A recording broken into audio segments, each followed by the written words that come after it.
ठीक, कोई student share करे लास्ट क्लास में हम क्या कर रहे थे?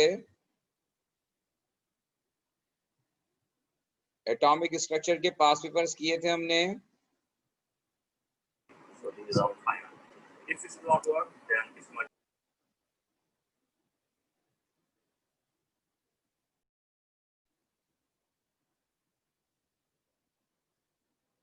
हो गए जी।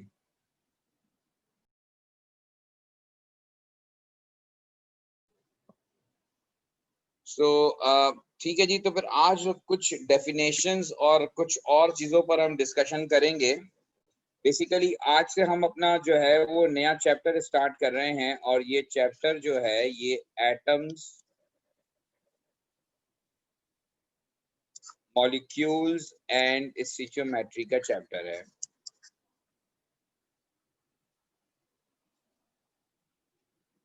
अच्छा, इसमें कुछ चीजें डेफिनेटली आप एएस ओ लेवल से कैरी फॉरवर्ड करेंगे और कुछ चीजें जो है वो ऐड होंगी इसके अंदर।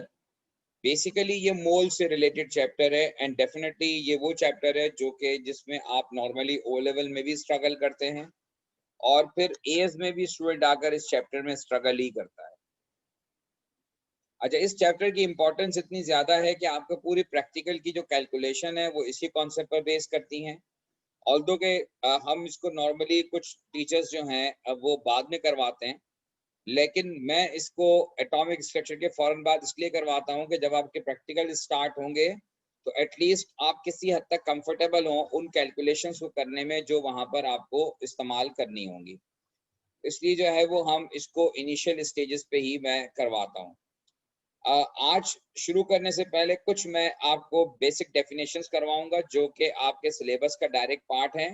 ये डेफिनेशंस आपने अपने शायद ओ लेवल में भी पढ़ी होंगी, लेकिन डेफिनेटली ये एएस में भी डायरेक्ट पेपर 2 का क्वेश्चन होता है, इसलिए इन डेफिनेशंस को हमें डिस्कस करना जरूरी है। और इसमें जो है वो सबसे पहली डेफिनेशन जो है वो है रिलेटिव एटॉमिक मास की डेफिनेशन।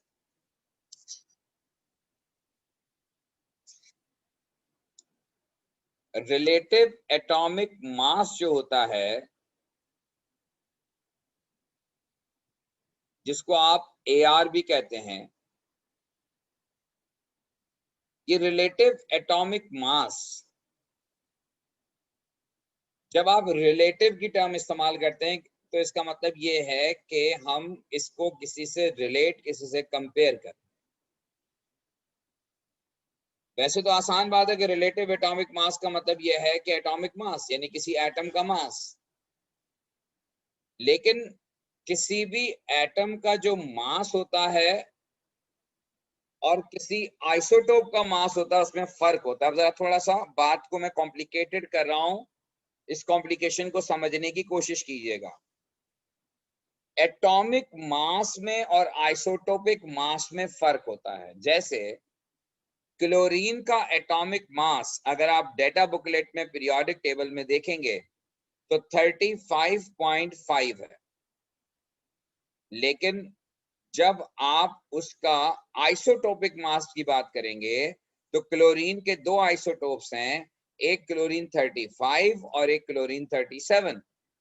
यानी रियल प्रैक्टिस में क्लोरीन का कोई भी एटम का मास 35.5 नहीं होता।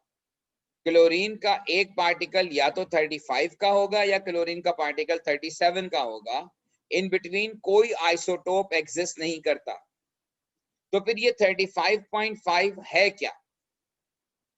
एक्चुअली ये 35.5 जो है ये उन आइसोटोप्स के जो आइसोटोपिक मासेस हैं उनका एवरेज है on the basis of there percentage abundance. आपको याद होगा ओ लेवल में आपने क्लोरीन का रिलेटिव एटॉमिक मास कैलकुलेट किया था, और क्लोरीन का रिलेटिव एटॉमिक मास जो आपने कैलकुलेट किया था तो उसमें आपने उनकी जो नेचुरल एबंडेंस है, जो परसेंटेज एबंडेंस है या उनकी जो रिलेटिव एबंडेंस है वो इस्तेमाल करके रिलेटिव एटॉमिक मास कैलकुलेट किया था। अभी मैं वो कैलकुलेशन भी आपको करवाऊंगा, वो कैलकुलेशन भी शो करूंगा, लेकिन ये बात जरा फर्क समझ लीजिए कि एटॉमिक मास और आइसोटोपिक मास दो अलग अलग बातें होती हैं। एटॉमिक मास निकाला जाता है आइसोटोपिक मासेस के एवरेज से, on the basis of their relative abundances, जबकि जो आइसोटोपिक मास होता है वो आइसोटोप का, इंडिविजुअल आइसोटोप का मास होता है। हम बिल्कुल, मैं ऐसी एग्जांपल आपको दूं कि अगर मेरे पास दो डिफरेंट साइज की बॉल्स हैं, एक 15% है और बाकी 85% जो है वो डिफरेंट साइज की बॉल्स हैं, तो जब मैं उसका एवरेज मास निकालूंगा, अब 15 जो बॉल्स हैं वो छोटी हैं, 85 बॉल उससे थोड़ी बड़ी हैं, तो जो टोटल मास आएगा, वो टोटल मास जो आएगा उसको मैं डिवाइडेड बाय 100 करूंगा तो मुझे एवरेज मास पता चल जाएगा, क्योंकि टोटल बॉल्स 100 हैं, उनमें से 15 एक साइज की हैं, 85 एक साइज की हैं। अब अगर मुझे ये पता करना है कि इसका एवरेज मास क्या है, तो मुझे क्या करना होगा, मैं टोटल मास निकालूंगा पूरी 100 बॉल्स का, उसको डिवाइडेड बाय 100 कर दूंगा तो मुझे एवरेज मास मिल जाएगा। लेकिन वो एवरेज मास एक्चुअल मास को रिप्रेजेंट नहीं करेगा, क्योंकि एक्चुअल मास में छोटी बॉल का मास कम होगा, बड़ी वाली बॉल का मास ज्यादा होगा। बिल्कुल ऐसी सूरत हाल आइसोटोपिक और एटॉमिक मास के अंदर होती है कि जब आप किसी भी एलिमेंट का सैंपल कलेक्ट करते हैं तो उस एलिमेंट के सैंपल में सारे आइसोटोप मिक्स होते हैं।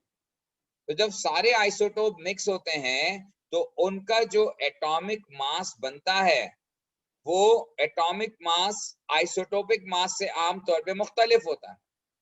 जैसे अभी मैंने आपको कहा कि क्लोरीन का जो एटॉमिक मास है वो 35.5 है, लेकिन क्लोरीन का जो आइसोटोपिक मास है वो एक का 35 और एक 37 है।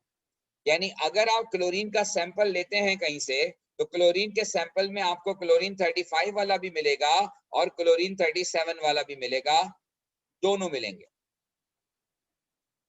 तो रिलेटिव एटॉमिक मास जो होता है, ये रिलेटिव एटॉमिक मास जो होता है ये basically average of atomic mass होता है या एवरेज ऑफ आइसोटोपिक मास होता है, लेकिन इसको हम कंपेयर करते हैं as compare to mass of carbon atom.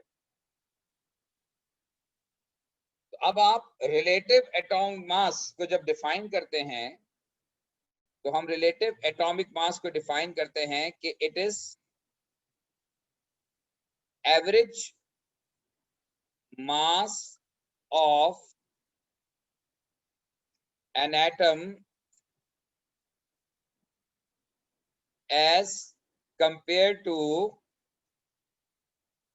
average mass of an atom as compared to mass of carbon 12 atom is called relative atomic mass. Is called relative atomic mass. It is average mass of an atom. Average mass of an atom, इसमें आप add कर सकते हैं कि based on their isotopic masses. It is average mass of an atom based on their isotopic masses as compared to mass of carbon 12 atom. इस मास को हम relative atomic mass कहते हैं.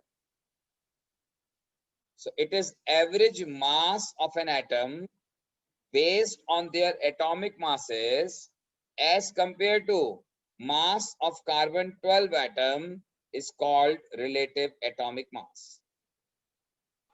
कार्बन 12 एटम से करा जी, कार्बन 12 एटम का क्या है, इसको वापस रिपीट कर देंगे, इसमें क्या डालोगे? बेटा आप दोबारा बोलिए, आपकी आवाज नहीं क्लियर आ रही।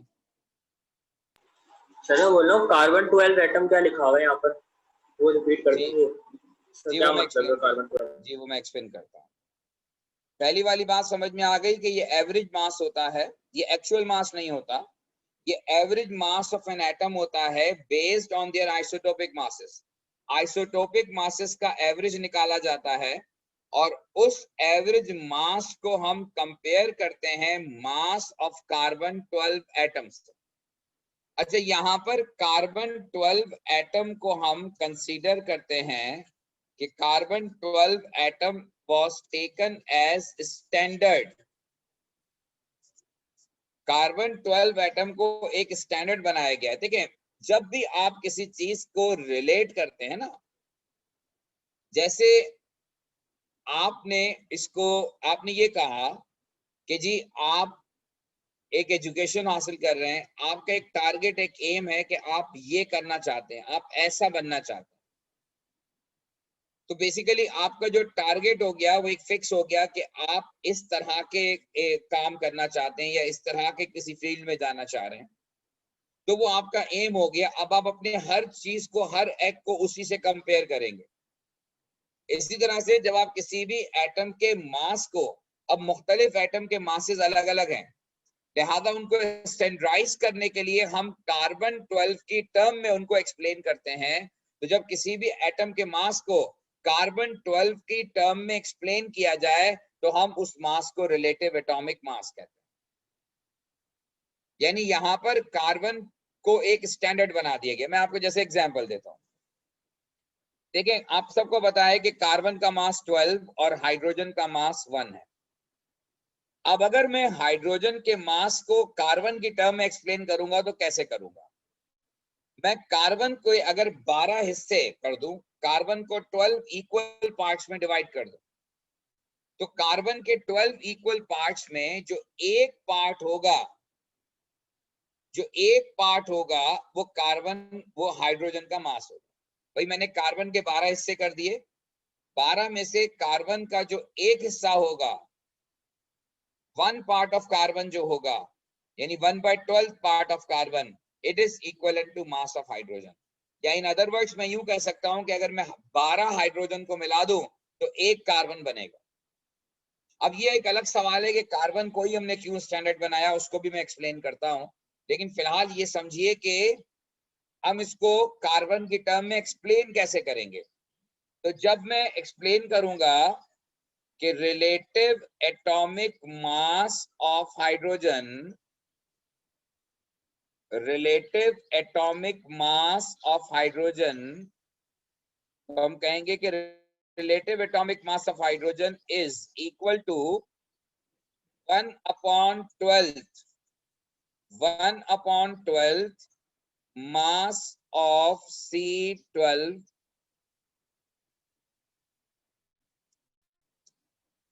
1/12 मास ऑफ C12 एटम। ये है relative atomic mass of hydrogen in term of carbon. यानी बजाय ये कि मैं ये कहूं कि हाइड्रोजन का रिलेटिव एटॉमिक मास 1 है, मैं हाइड्रोजन के रिलेटिव एटॉमिक मास को कार्बन की टर्म में एक्सप्लेन कर रहा हूं। तो जब किसी भी एलिमेंट के एटॉमिक मास को इन टर्म ऑफ कार्बन हम कंपेयर करें या इन टर्म ऑफ कार्बन एक्सप्लेन करें, तो उस मास को रिलेटिव एटॉमिक मास कहा जाता है। अब जैसे अगर आपको ये बात समझ में नहीं आई, थोड़ा सा और बात करते हैं कि हीलियम का मास 4 होता है। अब अगर मैं हीलियम का रिलेटिव एटॉमिक मास कहूंगा तो AR ऑफ हीलियम को अगर मैं एक्सप्लेन करूंगा तो मैं कहूंगा कि AR of helium is equal to 4 parts of 1/12 mass of C12 atom. ये हीलियम का मास है। क्योंकि अगर आप सोचें हीलियम का मास 4 है, हाइड्रोजन का मास 1 है, इसका मतलब है 4 हाइड्रोजन अगर मिलेंगे तो एक हीलियम बनेगा। 4 हाइड्रोजन का मास मिलेगा तो एक हीलियम का मास बनेगा। तो अब अगर हम एक हाइड्रोजन का मास 1/12 ऑफ कार्बन लेते हैं तो फिर एक हीलियम का मास हो जाएगा 4 parts of 1/12 mass of carbon 12 atom. ये हीलियम सर का रिलेटिव एटॉमिक मास है। सर जी जी बोलिए। सही वाला, अगर हम डायरेक्ट कार्बन से क्यों नहीं ले रहे हीलियम को, डायरेक्ट कार्बन से रिलेट कर लें जिस तरह हाइड्रोजन से किया था। कार्बन से ही तो रिलेट कर रहे हैं। फिर 1/12 क्यों हो गया, हीलियम तो होगा वो वहां भी थर्ड हमने होगा। 1/12 किया था, हाइड्रोजन में भी। वो सिर्फ हाइड्रोजन का था ना, हीलियम का अगर करेंगे कार्बन से तो हो जाएगा। अच्छा, आप चले, फिर आप मुझे कुछ एक्सप्लेनेशन दे दे, मैं शायद उसके अंडरस्टैंड कर लूं उसको। आप क्या कहेंगे बताएं। सर कार्बन 4/12 नहीं होगा? एक ही बात है। जब मैं 4/12 लिख कहता सकते हूं हैं। जब मैं कहता हूं 4 parts of 1/12 mass of C12 atom, इसका मतलब यही है कि 4/12 mass of C12 atom। जब आप 1/12 के 4 हिस्से लेंगे तो यही बात हो गई ना कि 4/12 ले रहे हैं आप। बात तो मैं भी वही कर रहा हूं जो आप कह रहे हैं। सही सर। ठीक है। वैसे किसी बड़े आइटम का कराएं, जैसे सोडियम वगैरह कराएं। जी, सोडियम का भी आप यही कहेंगे कि सोडियम में कितना होता है, सोडियम का मास 23 होता है। तो जब आप सोडियम का रिलेटिव एटॉमिक मास डिफाइन करेंगे तो आप कहेंगे 23 parts of 1/12 mass of C12 atom. यानी कि 1/12 मास ऑफ C12 एटम के 23 पार्ट्स अगर मिल जाएं तो वो मिलकर एक सोडियम बनाएंगे।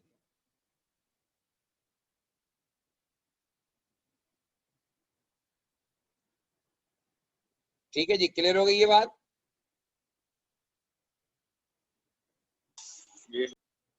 अच्छा जी, अब सवाल नेक्स्ट ये है कि वाई कार्बन 12, हमने कार्बन 12 को ही स्टैंडर्ड क्यों लिया। Why carbon 12 was taken as standard. Why carbon 12, why carbon 12 was taken as a standard.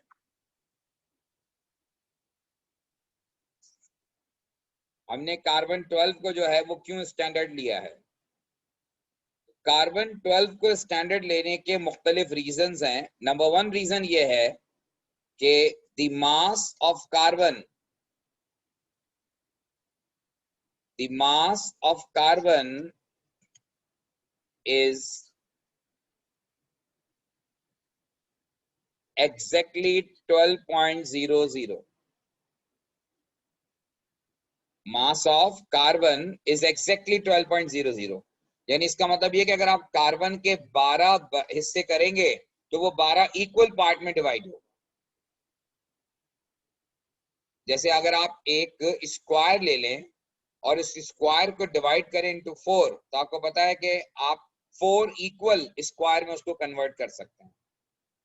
लेकिन अगर वो स्क्वायर शेप ना हो बल्कि मुख्तलिफ कोनों से फटा हुआ हो और आप उसको 4 इक्वल पार्ट में डिवाइड करना चाहें तो नहीं कर सकते। तो अगर किसी चीज का मास, फर्ज करें अगर कार्बन का मास 12.1 होता तो आपको उसको 12 इक्वल पार्ट्स में डिवाइड करने में मुश्किल होती। लेकिन अगर कार्बन का मास एग्जैक्टली 12 है तो ये एक्सप्लेन करना आसान है कि 1/12 मास जो है वो हाइड्रोजन के बराबर। तो चूंकि कार्बन का मास फ्रैक्शन में नहीं होता, कार्बन का मास एग्जैक्टली 12.00 होता है, इसलिए हम कार्बन को 12 इक्वल पार्ट्स में डिवाइड कर सकते हैं और उसको हम किसी भी एटम के साथ रिलेट कर सकते हैं। दूसरी इंपॉर्टेंट बात यह है कि जो कार्बन का ये आइसोटोप होता है, it is most abundant isotope of carbon. हम कार्बन 12 भी क्यों लेते हैं, कार्बन 13 क्यों नहीं लेते? उसका रीजन ये है कि कार्बन 12 जो है it is known to be most abundant isotope of carbon. Most abundant isotope of carbon जो है वो कार्बन 12 है। और तीसरा रीजन है कार्बन 12 को स्टैंडर्ड लेने का, और वो ये है कि it is known to be most stable isotope of carbon। most stable isotope of carbon, ये नेचर में मोस्ट स्टेबल आइसोटोप कंसीडर होता है। So it is considered to be most stable isotope of carbon. ये तीन basic reasons हैं जिनकी वजह से हम कार्बन 12 को एज स्टैंडर्ड कंसीडर करते हैं और कार्बन 12 को हम एज स्टैंडर्ड लेते हैं। होपफुली आपको ये बात समझ में आ गई होगी। अब रिलेटिव एटॉमिक मास को हम जो कैलकुलेट करते हैं,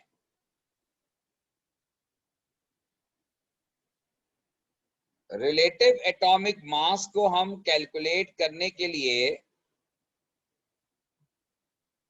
जो तरीका इस्तेमाल करते हैं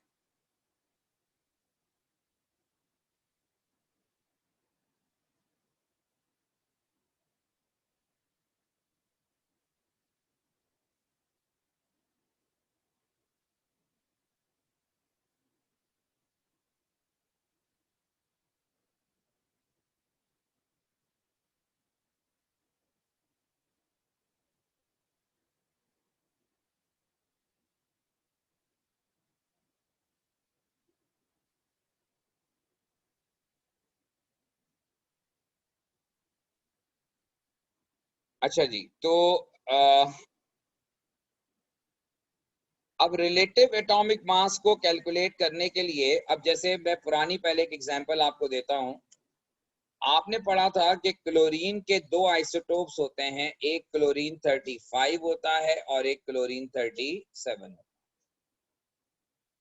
अच्छा, आपने ये भी पढ़ा था कि क्लोरीन 35 का मतलब ये है कि इसका ये जो 35 और 37 है ना, ये 35 और 37 ये कहलाते हैं आइसोटोपिक मासेस। ये दो अलग अलग आइसोटोप्स हैं और आइसोटोप्स की डेफिनेशन आपको पता है कि having same number of proton while differ in their mass number. इनके मास नंबर्स अलग अलग होते हैं। तो ये दो आइसोटोप्स हैं 35 and 37, both have different isotopic masses. लेकिन जो रिलेटिव एटॉमिक मास होगा क्लोरीन का, वो एवरेज होगा, average of these two atomic masses. अब 35 और 37 में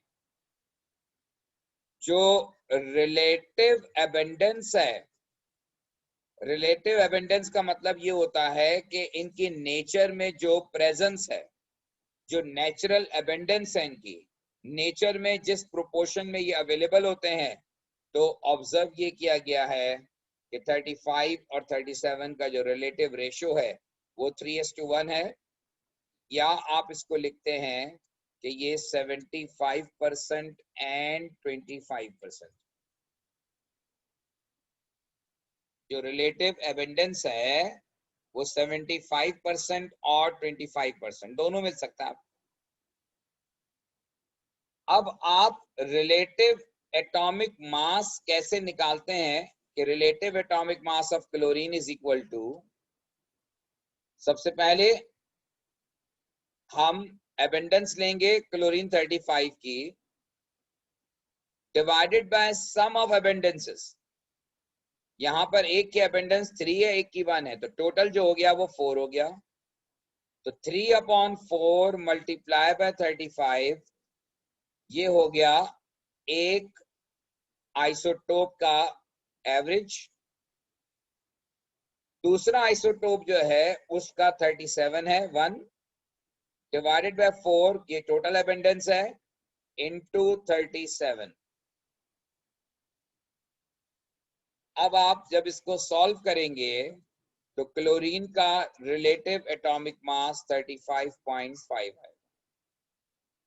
this is how to calculate relative atomic mass of any element. ये कॉन्सेप्ट वैसे आपको एटॉमिक स्ट्रक्चर में करवाना था, लेकिन चूंकि ये डेफिनेशन रिलेटिव एटॉमिक मास की मोल के चैप्टर में है, इसलिए ये वाली बात मैं आपको यहां करवा रहा हूं। ये जो रिलेटिव एबंडेंस के क्वेश्चंस हैं, ये क्वेश्चंस आपको मिलेंगे पास पेपर में एटॉमिक स्ट्रक्चर में। लेकिन मैं इसको मोल के साथ इसलिए करवा रहा हूं कि उस वक्त हमने रिलेटिव एटॉमिक मास की डेफिनेशन को नहीं पढ़ा था। तो ये है कि how to calculate relative isotopic with the help of isotopic masses and their relative abundance. How would you calculate relative atomic mass of any element? Sir ये रिलेटिव अबंडेंस दी भी होगी हमें, मतलब जी, रिलेटिव अबंडेंस आपको दी हुई होगी या आपको कैलकुलेट करनी होगी। मैं कुछ क्वेश्चंस अभी 5 पेपर के आपको बताता हूं। अब जैसे ये एक क्वेश्चन है आपके सामने,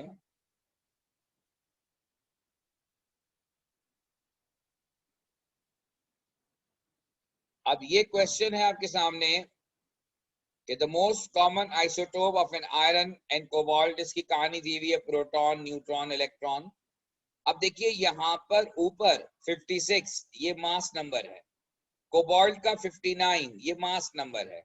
तो अब आपको नंबर ऑफ प्रोटॉन निकालने हैं, तो इसके लिए आपको डेटा बुकलेट यूज करनी होगी।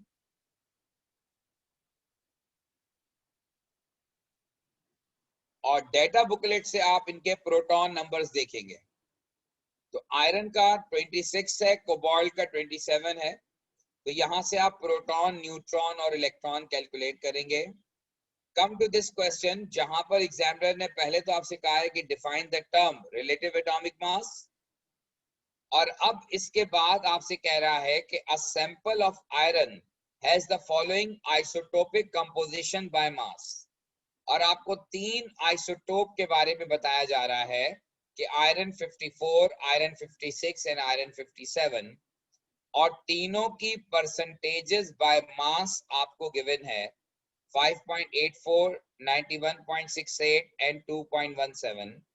और सवाल आपका ये है कि by using the data above calculate the relative atomic mass of iron to 3 significant figure। अब ये बड़ी इंपॉर्टेंट बात है कि जो आपको आंसर देना है वो 3 सिग्निफिकेंट फिगर में देना है। अगर आपने 3 सिग्निफिकेंट फिगर में नहीं दिया तो वो आंसर एक्सेप्टेबल नहीं होगा। अब यहां पहली बात,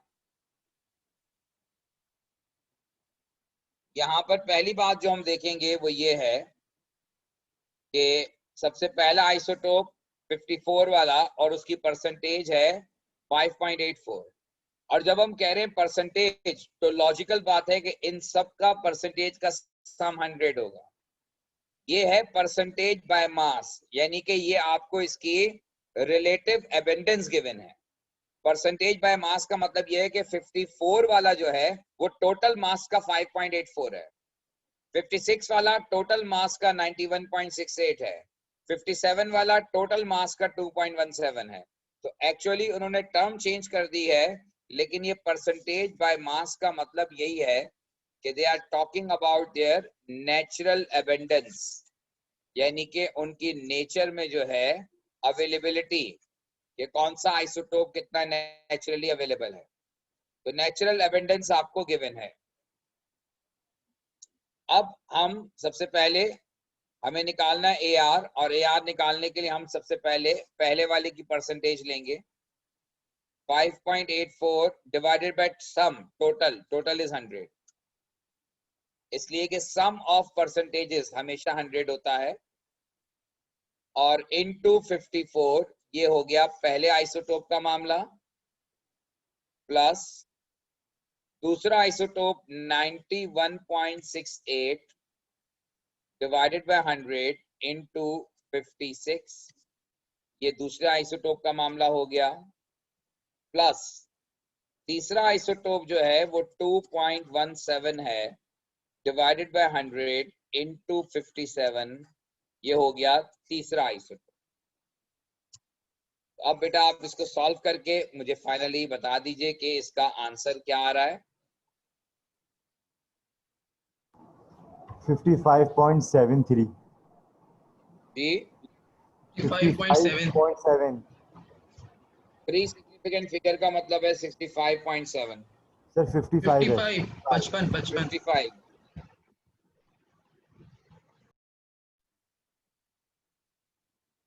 सर 55 ठीक है।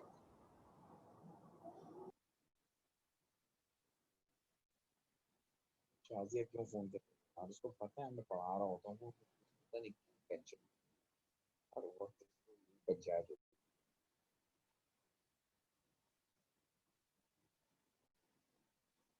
$55.7।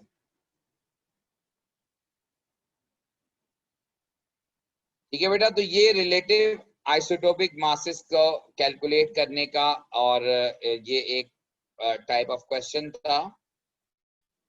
अच्छा, इसी में आप देखें एक और क्वेश्चन है, ये मैं अभी कैलकुलेट नहीं करवा रहा लेकिन सिर्फ आपको शो करवा रहा हूं। ये जून 8 का क्वेश्चन है, आप देखें उसी तरह से आइसोटोपिक मासेस आपको गिवन है और उनकी परसेंटेजेस बाय मासेस गिवन है और आपको AR निकालना है, लेकिन यहाँ पर जो सिग्निफिकेंट फिगर्स हैं वो 4 है।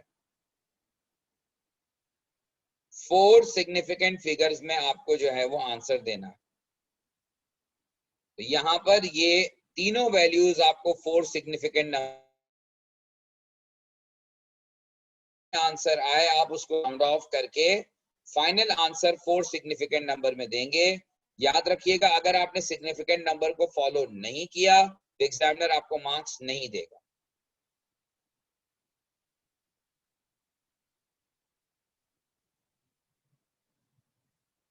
इसी तरह का ये अगला सवाल भी है।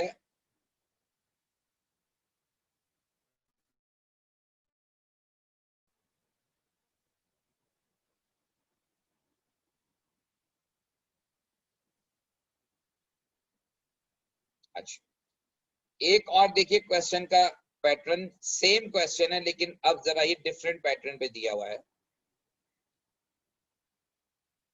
और वो डिफरेंट पैटर्न क्या है कि बजाय आपको डेटा डायरेक्ट गिवन होने के कि जनाब इसकी परसेंटेज इतनी इतनी परसेंटेज, यहां पर आपको यही डेटा ग्राफ की फॉर्म में गिवन।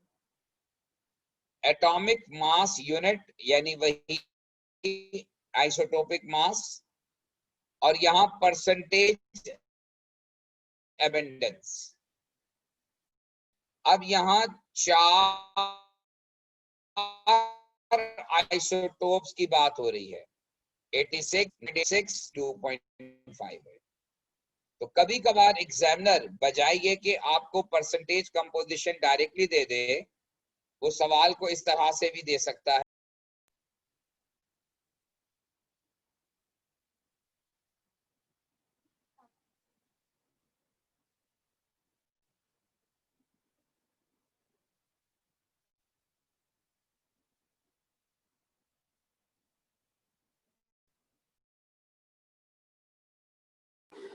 आवाज नहीं आ रही।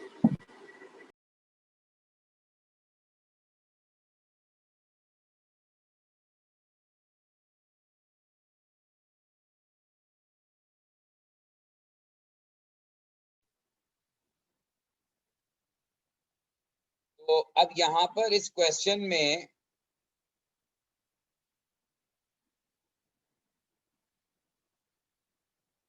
अगेन आपको आंसर 3 सिग्निफिकेंट फिगर में देना है। 3 सिग्निफिकेंट फिगर में आपको आंसर देना है और ये रिलेटिव एबंडेंसेस आपको गिवन है। ये रिलेटिव एबंडेंसेस आपको गिवन है, तो होपफुली बात समझ में आ गई होगी। अब यहाँ पर भी जो टोटल है इन चारों को अगर आप सम अप करेंगे तो इन चारों का सम अप जो होगा वो 100 ही आएगा। इन चारों का सम अप जो है वो 100 ही आएगा। अब आप करेंगे यही कि 0.56 divided by 100 into 84 plus 9.86 divided by 100 into 86 plus 7 divided by 100 into 87 plus 82.58 divided by 100 into 88।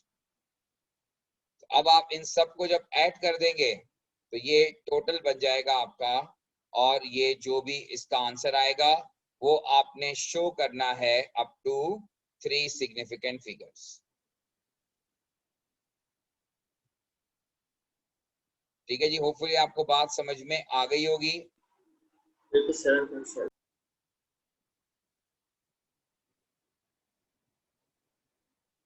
अच्छा, अब इसी तरह का ये क्वेश्चन जो है ये एक और फॉर्म में आया हुआ, एक और तरीके से आया हुआ। ये भी पास पेपर का क्वेश्चन है, लेकिन इसमें आपको इंस्टेड ऑफ टेकिंग या instead of calculating relative atomic मास, आपको रिलेटिव आइसोटोपिक मास कैलकुलेट करवाना, और उसके साथ साथ आपको परसेंटेज एबंडेंसेस गिवन है। आपको B11 का रिलेटिव आइसोटोपिक मास निकालना है।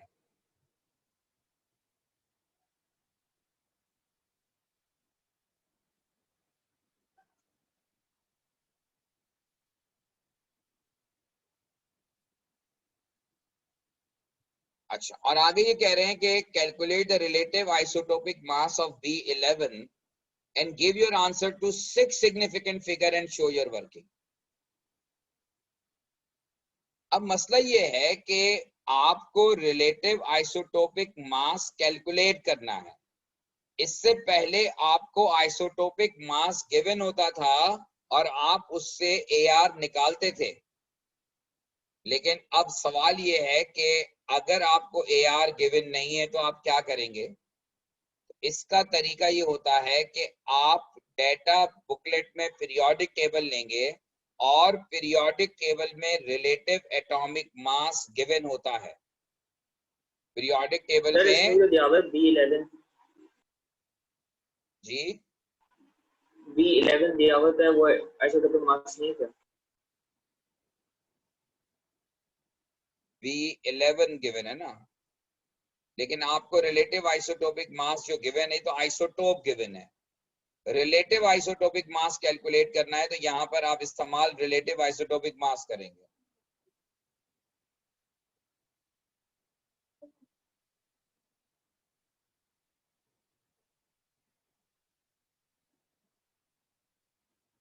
रिलेटिव आइसोटोपिक मास आपको 10.0129 गिवन है इस क्वेश्चन में। अभी आप ओ लेवल से निकल आए होंगे ना, अब ओ लेवल से आगे निकल गए हैं। ये ओ लेवल में ये जो गिवन था B10 का जो एक्चुअल मास है, प्रिसाइज मास इन्होंने दिया है 10.0129। तो अब आपको रिलेटिव आइसोटोपिक मास 10 इस्तेमाल नहीं करना है, इसकी जगह 10.0129 करना है।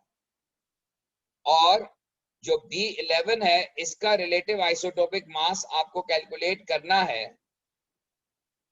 अब आप इसकी जगह 11 पुट नहीं करेंगे, 6 सिग्निफिकेंट फिगर में आपको कैलकुलेट करना है। आप डेटा बुकलेट से मुझे लेकर बताइए कि डेटा बुकलेट में बोरॉन का AR क्या गिवन है। 10.8 10.8।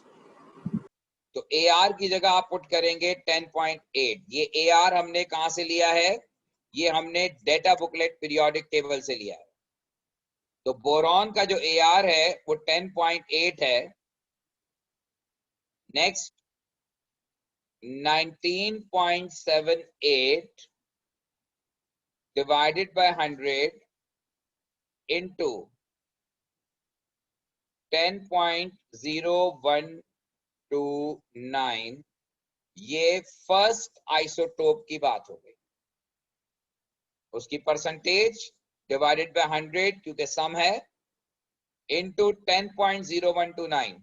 पहले आप जो ओ लेवल में करते थे या अभी जो मैंने प्रीवियस क्वेश्चन करवाए उसमें तो हम यहाँ 10 पुट करते थे, लेकिन आपको यहाँ 10 पुट नहीं करना क्योंकि इसने रिलेटिव एटॉमिक मास 6 सिग्निफिकेंट नंबर में दिया हुआ है। तो हम यहाँ पे 10.0129 पुट करेंगे प्लस जो दूसरा आइसोटोप है that is 80.22 divided by 100 into relative atomic मास आपको कैलकुलेट करना है, यानी कि x आपको कैलकुलेट करना है। यहां पर हमें पुट करना था relative atomic mass of boron 11, लेकिन वो हमें गिवन नहीं है, वो टू बी कैलकुलेटेड है। तब हमने उसकी जगह x पुट कर दिया। अब आप इस एक्सप्रेशन को सॉल्व कीजिए और बताइए कि आंसर जो भी आ रहा है वो होगा बोरॉन का रिलेटिव आइसोटोपिक मास।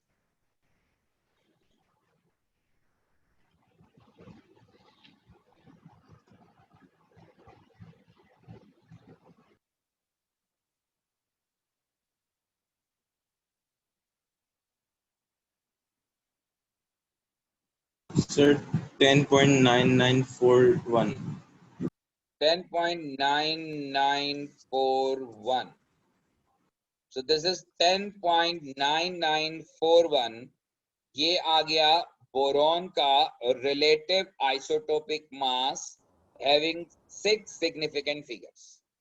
सर तो फिर 10.8 क्या है फिर? ये पीरियोडिक टेबल से हमने इसका रिलेटिव एटॉमिक मास निकाला है।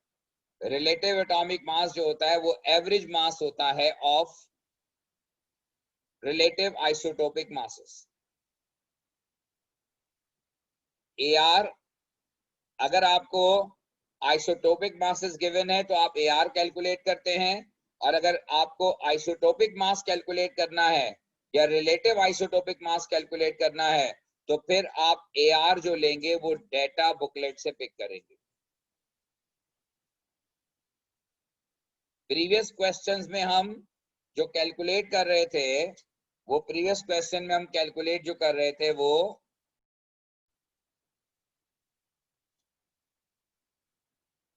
अब ये 10.9901 आ रहा है, किसी का 9941 आ रहा है, एक का 11.0938 आ रहा है। अब बेटा आप अपनी कैलकुलेशंस को चेक कीजिए। ये वाला सही है सर, 10.9। ये वाला सही है, ठीक है, रीचेक करें। जिनका आंसर ठीक नहीं आ रहा वो कैलकुलेशंस को रीचेक करें। बहरहाल अगर आपको रिलेटिव एटॉमिक मास गिवन ना हो तो वो आप डेटा बुकलेट से पिक करेंगे, और अगर आपको रिलेटिव एटॉमिक मास कैलकुलेट करना है तो फिर उसके लिए तो आपको रिलेटिव आइसोटोपिक मासेस या आइसोटोपिक मासेस गिवन होंगे। तो ये थोड़ी relatively advance form of question है जिसमें आपने ये ऑब्जर्व किया कि किस तरह से आप बोरॉन का कैलकुलेट कर सकते हैं। अच्छा, एक टाइप ऑफ क्वेश्चन और इसमें आता है, मैं कोशिश करता हूं कि वो क्वेश्चन मुझे नजर आ जाए, तो इसमें आपको ये बात समझ में आ जाएगी।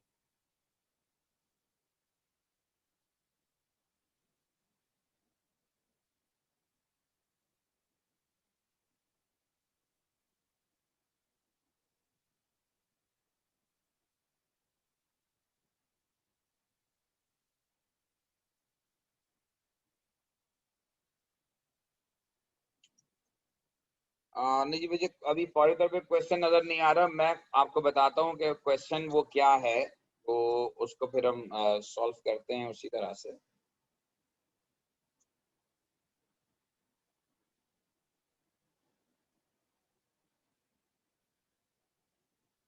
अच्छा जी, अब ये जो स्क्रीन आपके सामने शेयर हो रही है, अब मेरा सवाल अगला ये है कि फाइंड आउट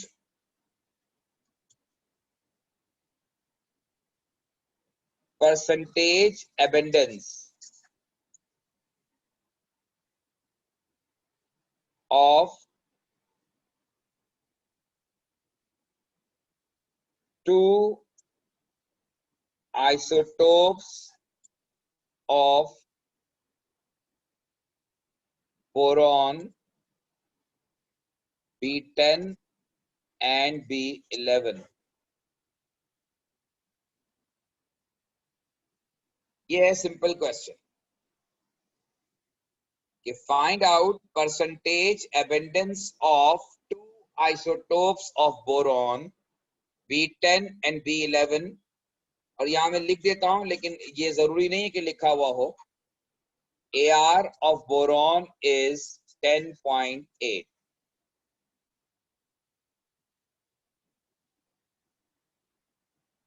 अब आपके सामने 2 आइसोटोप्स हैं बोरॉन के, एक B10 है और एक B11।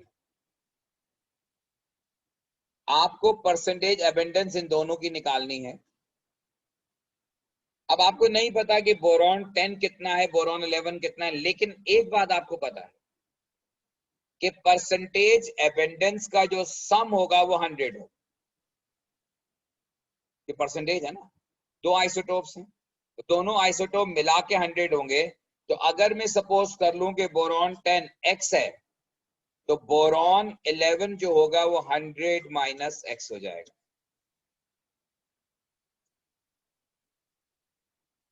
अगर बोरॉन 10 जो है वो x है, परसेंटेज की बात कर रहा हूं कि अगर बोरॉन 10 जो है वो x% है, तो x अगर बोरॉन 10 है तो जो बाकी बचेगा वो बोरॉन 11 होगा। तो that should be 100 minus x, that should be 100 minus x। ये वाली बात सबको समझ में आ गई?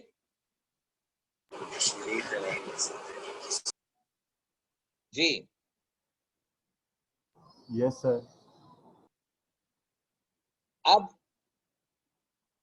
फॉर्मूला क्या है कि AR which is 10.8 is equal to percentage, जो परसेंटेज अबेंडेंस ऑफ B10 हमने x सपोज कर ली है, डिवाइडेड बाय 100 इनटू 10। 10 जो है ये इसका आइसोटोपिक मास है, या अगर आपको रिलेटिव आइसोटोपिक मास की कोई और वैल्यू गिवन है तो वो आप पुट कर दीजिएगा, 10 पॉइंट समथिंग अगर गिवन है तो what ever the value is given वो यहाँ पुट कर दें। और प्लस दूसरा आइसोटोप है that is 100 minus x divided by 100 into 11। अब आप इसको सॉल्व करके वैल्यू ऑफ x निकाल लें, और वैल्यू ऑफ x जो भी आएगी that would be the percentage abundance of boron 10। वो बोरॉन 10 की परसेंटेज अबेंडेंस होगी।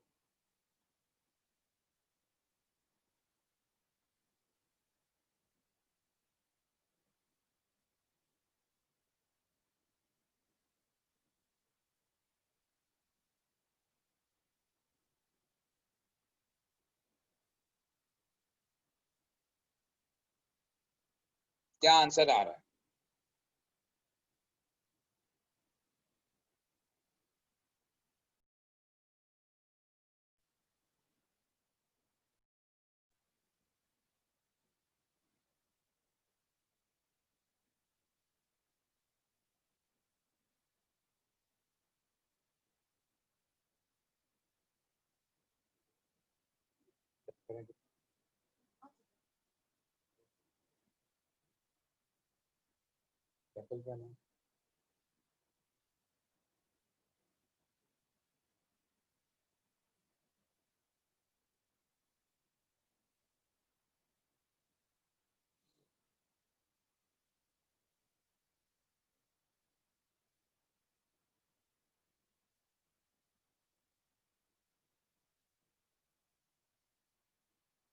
क्या 20%? ठीक है, x की वैल्यू 20 आ रही है, इसका मतलब है कि बोरॉन 10 जो है उसकी परसेंटेज अबेंडेंस 20 है। और अब बोरॉन 11 अल्टीमेटली क्या होगा? 100 माइनस x, और 100 माइनस x का मतलब यह है कि 100 माइनस 20, यानी कि 80% जो है वो बोरॉन 11। ये डिफरेंट टाइप ऑफ क्वेश्चंस हैं जो आपको पास पेपर में मिलेंगे। कहीं आपको AR निकालना होगा, रिलेटिव आइसोटोपिक मास गिवन होगा, कहीं आपको रिलेटिव आइसोटोपिक मास कैलकुलेट करना होगा, AR डेटा बुकलेट से लेना होगा, और ये तीसरी टाइप का क्वेश्चन है जिसमें आपको परसेंटेज अबेंडेंस या रिलेटिव अबेंडेंस कैलकुलेट करनी होगी, और उसमें आपको AR अगेन डेटा बुकलेट से लेना होगा। So this is all about calculation related to relative atomic mass। अगर अब आपका कोई क्वेश्चन है तो आप पूछ सकते फिर जूम आउट करने को स्क्रीनशॉट दें। जी। मैं बोलो स्क्रीनशॉट लेना है, जूम आउट करना है।